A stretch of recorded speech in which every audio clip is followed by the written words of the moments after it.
Hello friends, एक बार फिर से आपका स्वागत है। और बहुत दिनों बाद आज हम वीडियो बनाना चाह रहे हैं और मैं आपको एक वर्ड में ये समझाना चाहता हूँ कि जैसे मान लो कि जो लोग अपना टाइम स्पेंड कर रहे हैं ट्रेडिंग सीखने में, टाइम स्पेंड के साथ साथ पैसे भी खर्च कर रहे हैं और उनको रिज़ल्ट क्या मिल रहा है? ज़ीरो, कुछ भी नहीं।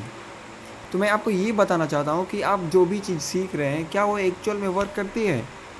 अगर करती भी है तो कितना करती है?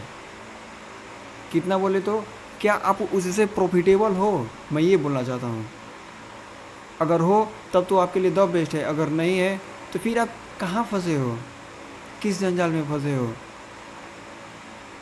आपने इंडिकेटर भी पढ़ लिया, आपने चार्ट में मतलब जितने भी कैंडलिस्टिक पैटर्न है, कैंडल साइंस है, सब कुछ पढ़ लिया आपने। सपोर्ट रेजिस्टेंस, सप्लाई डिमांड, सब कुछ पढ़ लिया आपने। एसएमसी को भी सीख लिया आपने, आईसीटी को भी पढ़ लिया आपने, मलेशियन एसएनआर को भी सीख लिया। लेकिन एंड में क्या मिला आपको? कुछ नहीं। फिर मतलब क्या निकला उतना टाइम स्पेंड करने का? देखो, मेरा मतलब आपको नीचा दिखाना है कि आप गलत जा रहे हो कि सही जा रहे हो, मुझे नहीं पता। मैं बस आपको ये बताना चाहता हूँ कि आप जितना चार्ट को सिंपल और साफ रखो उतना ही आपकी ट्रेडिंग जर्नी अच्छी होगी।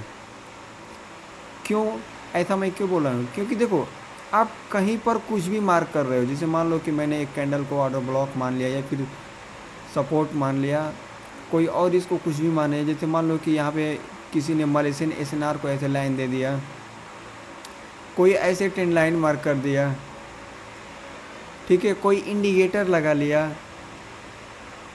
उससे क्या होगा? चीज़ें बदल जाएंगी, उसी से चीज़ें बदल जाएंगी। चार्ट को जो प्रिंट होना है, आई मीन मार्केट को जहाँ जाना है वो जाएगा, चाहे आप लाख ड्राइंग करो या ना करो। तो फिर ड्राइंग करने का मतलब क्या निकला?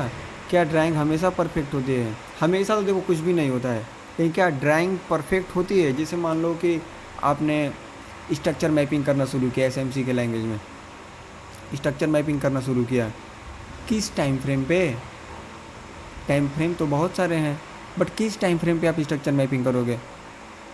1 minute, 5 minute, 15 minute, 1 hour, 4 hour, daily, weekly, monthly, किस पे करोगे? अगर मान लो कि 5 मिनट पे कर रहे हो या 15 पे कर रहे हो तो इसकी एक्यूरेसी कम है, क्योंकि सभी लोग या फिर सभी ट्रेडर्स बोलते हैं कि छोटे टाइम फ्रेम की एक्यूरेसी कम होती है according to high time frame. ठीक है, तो फिर अगर आप 1 आवर पे कर रहे हो तो कहीं आपको आइडिया मिलेगा, तो कभी आपके ऑर्डर ब्लॉक पे मार्केट नहीं जाएगा। आप 1 दिन 2 दिन तक वेट किए, मार्केट वहाँ ऊपर जाएगा, बिना ऑर्डर ब्लॉक को टैप किए हुए नीचे आ जाएगा, अगेन बोस कर देगा। कभी कभार मान लो कि आपने इधर आइडियम मार किया और यहाँ पे आपने ऑर्डर ब्लॉक मार किया और डायरेक्ट यहाँ से मार्केट आइडियम को भी लिया, थोड़ा सा पुल बैक दिया और ऑर्डर ब्लॉक के पास गया, बट उसको तोड़ दिया। क्या हुआ? आपने वेट किया, टाइम भी खराब, पैसे भी गए, तो मिला क्या आपको? क्या मिला आपको? कुछ नहीं। मैं बस यही बताना चाहता हूँ कि मार्केट को जहाँ जाना है वो जाएगा, चाहे हम लाख ड्राइंग करें या ना करें। तो अब एक क्वेश्चन आता है कि मुझे सीखना क्या चाहिए? देखो, मैं कोर्स बेचने के पर्सपेक्टिव से नहीं बात कर रहा हूँ, ठीक ना? मैं ये सब नहीं चाहता। बस मैं ये चाहता हूँ कि आप लोग जो चीज़ कर रहे हो क्या उसके बारे में सोच रहे हो कि आप कर क्या रहे हो, क्या आपके लिए वो सही है कि गलत है? एक बार सोचो कि चार्ट पे लाख ड्राइंग करने के बावजूद भी मार्केट हमारे पक्ष में नहीं आ रही है। मार्केट को जहाँ जाना है वो वहाँ पे जा रही है, समझे? तो मैं बस ये बताना चाहता हूँ कि आप जो कर रहे हो एक बार उसके बारे में डीप में सोचो कि क्या मैं सही कर रहा हूँ। अगर सही कर रहे हो तो आपके लिए द बेस्ट है, अगर सही नहीं कर रहे हो फिर सही करने की कोशिश करो, मार्केट में ढूंढने की कोशिश करो। सबसे पहले अपने आप से क्वेश्चन पूछो कि मार्केट में 100% नाम की कोई चीज़ है? तो नहीं, 100% नाम की कोई चीज़ नहीं है। बट मार्केट में कुछ चीज़ें ऐसी हैं जिसके अनुभव से ट्रेड लिया जाता है। जैसे मार्केट में जो एक चीज़ सबसे टॉप पे है वो है लिक्विडिटी। क्योंकि मार्केट बिना लिक्विडिटी के ना ही वो ऊपर जा सकती है और ना ही वो नीचे आ सकती है। ठीक है, तो आप लिक्विडिटी को मास्टर करो। मैं बस यही बोलूँगा कि मार्केट में अगर कुछ है जो इसका रिज़ल्ट देखने को मिल सकता है तो वो है liquidity. By side liquidity, sell side liquidity, swing high की लिक्विडिटी, स्विंग लो की लिक्विडिटी, डे हाई की लिक्विडिटी, वीक हाई की लिक्विडिटी, मंथ हाई की लिक्विडिटी, लो की लिक्विडिटी। लिक्विडिटी का ही गेम है। देखो, अगर मान लो कि आपने कोई लिक्विडिटी मार किया, तो ये लिक्विडिटी क्या है? लिक्विडिटी एक स्विंग है, ठीक ना। लिक्विडिटी एक स्विंग है और इसी स्विंग के पास मान लो कि अगर नीचे से कोई बाई किया है तो वो यहाँ पे टारगेट रखेगा। अगर कोई यहाँ पे सेल किया है तो उसका एसएल भी यहाँ पे, यानी कि लिक्विडिटी का मतलब सिंपल साफ वर्ड में ऐसा सुनो कि वहाँ पे आपका एसएल और टारगेट है। लिक्विडिटी के पास एसएल और टारगेट नाम की चीज़ है, वो होती है लिक्विडिटी। और मार्केट किसी को बाहर निकालती है तो किसी को अंदर लेती है। मार्केट में पूरा गेम लिक्विडिटी का है, पूरा गेम।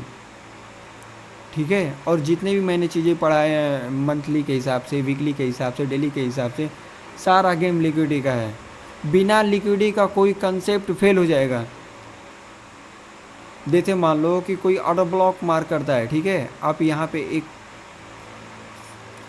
कमेंट में बताना कि मैं क्या पूछ रहा हूँ, ठीक ना। इसका जवाब बताना मुझे कमेंट में। जैसे मान लो कि आपका ऑर्डर ब्लॉक है बट लिक्विडिटी यहाँ पे है, जाहिर सी बात है कि ऑर्डर ब्लॉक का एसएल जाएगा, इसके बाद मार्केट ऊपर जाएगा। अगर ऑर्डर ब्लॉक के नीचे लिक्विडिटी है तो जाहिर सी बात है कि ऑर्डर ब्लॉक का एसएल जाएगा। और लोग क्या करते हैं, केवल ऑर्डर ब्लॉक पढ़ें, ऑर्डर ब्लॉक टाइप किया और लोग यहीं से घुस जाते हैं। अरे भाई, यहाँ पे रुको थोड़ा सा, एक कैंडल ग्रीन में आने का वेट तो करो। कंटिन्यू रेड कैंडल आ रहा है, कंटिन्यू रेड कैंडल, अब आप उसमें घुसते जा रहे हो। गलत है ये चीज़ें। ठीक है, मार्केट में लिक्विडिटी बन जाने दो और एक ग्रीन कैंडल बन जाने दो। बस एक कैंडल का एसएल लो, जहाँ पे मार्केट क्लोज हो वहाँ पे एंट्री और नीचे एसएल। सॉरी, समझे? तो मैं बस यही बताना चाहता हूँ कि मार्केट में गेम सारा लिक्विडिटी का है। एक और मैं एग्जांपल दे रहा हूँ आपको। जैसे मान लो कि आपका डेली टाइम फ्रेम का कैंडल है,